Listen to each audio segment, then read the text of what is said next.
आज question tag हम लोग डिस्कस करने वाले हैं। क्वेश्चन टैग जो अपने आप में एक क्वेश्चन होता है, लेकिन हम लोग इसको स्वतंत्र क्वेश्चन नहीं मानते हैं, क्योंकि इसका कोई अपना अर्थ नहीं होता। ये अपने अर्थ के लिए दूसरे पर डिपेंड होता है। जैसे क्वेश्चन टैग क्वेश्चंस नहीं होते, क्वेश्चन टैग जो होते हैं वो क्वेश्चन नहीं होते। फिर क्या होते हैं? ये सिर्फ क्लेरिफिकेशन होते हैं। जो क्वेश्चन करने वाला होता है, जो स्पीकर होता है, वो सारी बातों को जान रहा होता है, केवल आपसे आपके मुंह से सुनना चाहता है।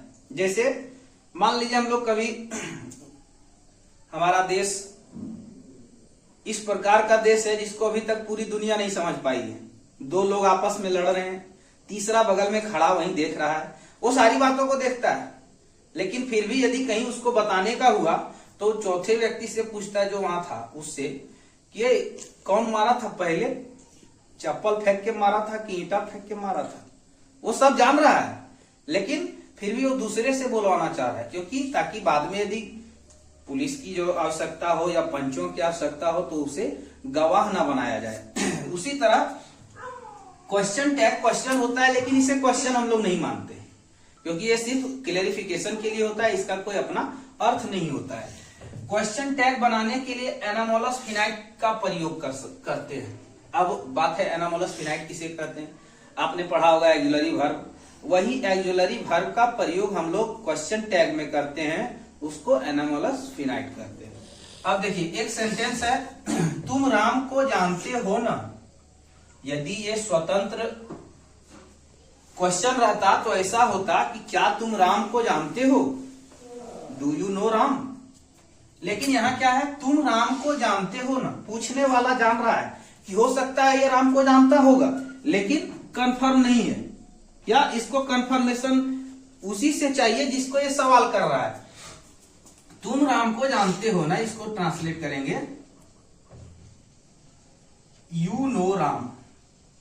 अब है एनामोलस फिनाइट का प्रयोग करना है क्वेश्चन टैग के लिए। एनामोलस फिनाइट कहां से लाएंगे? बाजार से खरीद के ले आएंगे, 5 रुपए किलो मिलता है। यहाँ पे देखिए ध्यान दीजिएगा, वैसे सेंटेंस जिसमें एनामोलस फिनाइट आपको नहीं दिखे, एक्जुलरी वर्ब नहीं दिखे, हेल्पिंग वर्ब नहीं दिखे, उसका क्या करना है? तड़ाक से नेगेटिव कर देंगे। जो पॉजिटिव है उसको नेगेटिव कर देंगे। तुम राम को जानते हो, उसका नेगेटिव कर देंगे, तुम राम को नहीं जानते हो, यू डोंट नो राम। यहां जैसे ही डोंट करेंगे हमारा ये मिल जाएगा डू। डू आपका एनामोलस फिनाइट हो गया।